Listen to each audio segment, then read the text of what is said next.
ሰላም ተማሪዎች እንደምን ቆያችሁ? ዛሬም እንግዲህ በክፍል 9 ነው የተገናኘነው ማለት ነው። ይህን የምትመለከቱትን ጥያቄ በ2018 ለስድስተኛ ክፍል ሚኒስትሪ ለሚፈተኑ ተማሪዎች ሞዴል ጥያቄ የተዘጋጀላቸው ጥያቄ ነው ማለት ነው። እናንተም እንደዚህ ያለ ይዘት ያለው ትምህርት የምትማሩ ተማሪዎች ካላችሁ እንዲሁም ደግሞ ልጆቻችሁን የምታስጠኑ ወላጆች ካላችሁ ይህን ቪዲዮ በደንብ ይዩት፣ ጥያቄያችሁን በደንብ ይዩት። ምክንያቱም ይዘቱ ተመሳሳይ ከሆነ እናንተም እቤታችሁ ሆናችሁ እጃችሁ ላይ ባለው ስልክ በማንኛውም ኤሌክትሮኒክስ ዲቫይስ በቀላሉ ሂሳብ ትምህርት መማር ትችላላችሁ ማለት ነው። ስትጀምሩ ቪዲዮ ላይክ አድርጋችሁ ጀምሩ። እንዲሁም ደግሞ አዲስ ከሆናችሁ ሰብስክራይብ አድርጉ። ጥያቄው ምን ይላል የሚለው እስኪ በደንብ እንየው። ጥያቄው የሚያዘን የ125 እና የ24.32 ልዩነት ስንት ነው የሚላችሁ። እንግዲህ ከጥያቄው ስንጀምር ልዩነት የሚለውን ቃል በሂሳብ ትምህርት ላይ የመቀነስ ምልክትን ይይዛል ማለት ነው። ስለዚህ ልዩነት የምትለዋን ቃል ለብቻዋ ምን ምልክት ይዛለች ማለት ነው? የመቀነስ ምልክት ይይዛል ማለት ነው። ስለዚህ አሁን ከየትኛው ቁጥር ላይ የትኛው ቁጥር መቀነስ እንዳለባችሁ አሁን ለማሳያችሁ ማለት ነው። እንዲሁም ደግሞ በምትቀንሱበት ሰዓት የቁጥር ቤት ዋጋ በምትደምሩበትም ሰዓት የቁጥር ቤት ዋጋ የግድ ልታውቁ ይገባል ማለት ነው። እነዚህ አሁን ያልኳቸው ነገሮች የቁጥር ቤት ዋጋ ካላወቃችሁ አሁን ሁለቱም ያልኳችሁ መደመርም ሆነ መቀነስ በምንሰራበት ሰዓት ተማሪዎች እንደመሆናችን መጠን ልንሳሳት እንችላለን ማለት ነው። ስለዚህ አሁን እሱ እንዴት ማድረግ እንዳለባችሁ ላሳያችሁ፣ አብራችሁ ከኔ ጋር አሁን እንግዲህ አሁን የምንቀንሰው ከ125 ላይ ከ125 ላይ 24.32ን እንቀንሳለን። ርዕሱ አሁን መቁጠሪያ ቁጥር ወይም ደግሞ ድፍን ቁጥርን ከድፍን ቁጥር ላይ አስርዮሻዊ ቁጥር መቀነስ ነው አሁን ሐሳቡ ማለት ነው። ስለዚህ ምን እናደርጋለን የሚለው 125 ሲቀነስ ቅድም እንዳልኳችሁ አሁን ልዩነቱ አሁን እዚህ ጋር ነው። ብዙ ጊዜ ተማሪ ግራ የሚጋቡት አንድ የቁጥር ቤት ዋጋ የግዴታ ልታውቅ ይገባል ብዬ ቅድም ሳውራ ነበረ። የቁጥር ቤት ዋጋ ማለት እችን ቁጥር የአንድ ቤት፣ የ10 ቤት፣ የ100 ቤት፣ የ1000 ቤት እያለ የቁጥር ቤት ዋጋዎቻቸው የግድ ልታውቁ ይገባል ማለት ነው። አንደኛው እሱ ነው። ሌላኛው ደግሞ እዚህ ጋር ያለችውን ቁጥር አስርዮሻዊ ቁጥር ነች፣ ወይም ደግሞ በእንግሊዝኛ ዴሲማል ነምበር ብለን እንጠራዋለን። ይህን የምትመለከቱት አስርዮሽ ቁጥር ማለት ነው። የቁጥር ቤት ዋጋዎቻቸው በሁለት ነው የምንከፍለው። ከነጥቡ ወይም ከአስርዮሻዊ ነጥቡ በስተግራ በኩል ያለውና ከአስርዮሻዊ ነጥብ በስተቀኝ በኩል ያሉ ቁጥሮች የቁጥር ቤት ዋጋዎቻቸው ወይቸው የተለያዩ ናቸው። ላሳያችሁ።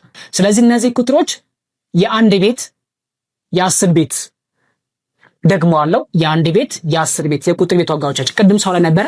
የአንድ ቤት፣ የ10 ቤት፣ የ100 ቤት፣ የ1000 ቤት ብለን ቁጥር ቤት ዋጋ እንደምንጠራ ሁሉ ይህንንም ከቁጥሩ ከአስርዮሻዊ ነጥብ በስተግራ በኩል ያለው የአንድ ቤት፣ የ10 ቤት እያለ ይቀጥላል። ከአስርዮሻዊ ነጥቡ በስተቀኝ በኩል ደግሞ ያሉት ቁጥሮች ደግሞ የቁጥር ቤት ዋጋ 3 ቁጥር፣ 1 10ኛ፣ 1 100ኛ ካለ እዚህ ጋር ቁጥር 1 1000ኛ እያል የቁጥር ቤት ዋጋ እንሰጣቸዋለን ማለት ነው። ስለዚህ አሁን እነዚህ ነገሮች ሁሉ ማወቅ ለምን አስፈለገ ካላችሁ አንድን ቁጥር ተቀናሽና ቀናሽ ቁጥሮችን በምንደረድርበት ሰዓት መደመርም ሆነ መቀነስ በምንሰራበት ሰዓት የግዴታ የቁጥር ቤት ዋጋዎቻቸው እኩል መሆን አለበት። ስለዚህ በዚህ ምሳሌ መሰረት የአንድ ቤት፣ የ10 ቤት የአንድ ቤት፣ የ10 ቤት ስለዚህ እዚህ ጋር መጥቼ እዚህ ጋር ለሚጻፈው እዚህ ጋር መጥቼ 4 የአንድ ቤት፣ የ10 ቤት ስለሆነ እዚህ ጋር ሁለት ቁጥር ደግሞ እዚህ ጋር መጥቼ ጽፋታለሁ ማለት ነው። እዚህ ጋር መጣችሁ ነጥብ አለች 3 2 እዚህ ጋር ደግሞ መጣችሁ ዜሮዎችን 0 መደርደር ትችላላችሁ ማለት ነው። አሁን በደንብ ማየት ያለባችሁ ነገር ወላጆች ወይም ደግሞ ተማሪዎች ካላችሁ 125.000 ያሉ ቁጥሮች ምንም ሚኒንግለስ፣ እነዚህ ዜሮች ትርጉም የላቸውም። ስለዚህ ምን ልላችሁ ፈልጌ መሰላችሁ 18.000000 እነዚህ ቁጥሮች ዜሮ ብደረድሩ ይሄንን ቁጥር ከማን ጋር እኩል ነው? ከ18 ቁጥር ጋር እኩል ነው ማለት ነው። ስለዚህ እዚህ ጋር ያለችዋን ከነጥብ በኋላ የፈለኩት ያህል ዜሮ ብደረድር 125 ነው እንጂ ሌላ ቁጥር መሆን አይችልም ማለት ነው። ቀጣይ ስቴፓችሁ ምንድነው የሚለውን በደንብ ይዩ። እንግዲህ ከላይ ካለ ቁጥር ላይ እታች ያለችዋን ቁጥር ነው የምትቀነሰው። ከዜሮ ላይ ሁለት መቀነስ ስለማትችሉ የግዴታ እዚህ ጋር ያለችዋን ቁጥር እዚህ ጋር ላለው ቁጥር ያበድረዋል ማለት ነው። እዚህ ጋር ያለውን ቁጥር ደግሞ ማበደር ስለማይችል ዜሮ ስለሆነ ይሄኛውን ቁጥር ከ5 ቁጥር ይበደርና እዚህ ጋር ያለውን ቁጥር 10 ነው የሚሆነው። ሁልጊዜ 10 ይሆናል ማለት ሳይሆን ይሄ ዜሮ ስለሆነ አንድ እዚህ ጋር ስናስቀምጥ ይሄኛውን ስንት ሆነ ማለት ነው? 10 ሆነ። 10ነቱ ይቀርና 9 ይሆናል። እዚህ ጋር የተበደረው አንድ ያበድራል። ይሄኛው ደግሞ ስንት ሆነ ማለት ነው? 10 ሆነ ማለት ነው። በደንብ ይዩት የሰራሁት ስራ። ይህችኛይቷን አንድ ስታበድር 10 ሆነች። 10 የነበረው ደግሞ መልሶ አንድ ለዚህ ሲያበድረው ይሄ 10 ይሆንና እዚህ ጋር ያለውን ቁጥር 9 ይሆናል ማለት ነው። ስለዚህ አሁን የመቀነስ ስልታችሁን መጠቀም ትችላላችሁ። ይሄን ስልት ግን የሚሰራው በመቀነስ ላይ ብቻ ነው። መደመር ላይ ከሆነ የቀጥታ ቁጥሮችን ማውረድ ነው። እሱም በሌላ ጊዜ ቪዲዮ እንሰራበታለን። ስለዚህ ምን እናደርጋለን ማለት ነው? ከ10 ላይ 2 8፣ ከ9 ላይ ደግሞ 3 6 አስርዮሻዊ ነጥባችን እናወርዳለን። እዚች ጋር ያለችው ቁጥር ደግሞ ስንት ሆነች ማለት ነው?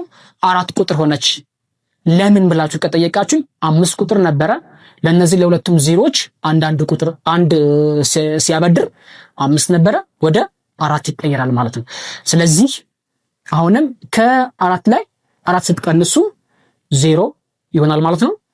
ከ2 ላይ ደግሞ 2 ስትቀንሱ 2 አላበደረም አልተበደረም 0 ነው የሚሆነው ማለት ነው። አሁንም ከአንድ ላይ ደግሞ ስለማይቀነስ እዚህ ጋር የሚቀነስ ቁጥር የላችሁም። ስለዚህ አንድ ቁጥር እንደዚሁ ነው የምናወርደው። ስለዚህ ሽጋ በቀይ ጻፈው 1። ስለዚህ አሁን ምን አድርጋችኋል ማለት ነው? ቁጥራችሁን ጨርሳችኋል ወይም ስሌቱን ጨርሳችኋል ማለት ነው። ስለዚህ እናንተም በያላችሁበት ስፍራ ላይ ሆናችሁ ቅድም እንደነገርኳችሁ እጃችሁ ላይ ባለው ስልክ ሂሳብ ትምህርትን በቀላሉ መማር ትችላላችሁ። በዚህ ጥያቄ ምሳሌ መሰረት መልሱ ማን ነው ማለት ነው? መልሳችሁ ለ ብላችሁ ከመለሳችሁ ልክ ናችሁ ማለት ነው። ስለዚህ ይህንን ቪዲዮ እስከ መጨረሻው ድረስ ካያችሁት ለማረጋገጥ ምን ያህል እንደገባችሁ ለማወቅ ኮሜንት ላይ ስለሚያስፈልገን ጥያቄ በዚህ ምሳሌ መሰረት ልስጣችሁ። እናንተም እዛው ኮሜንት ላይ ጽፉልኝ ማየት እንችላለን ማለት ነው። አሁን እንግዲህ 28.1 ሲቀነስ 100 እኩል ይሆናል ስንት?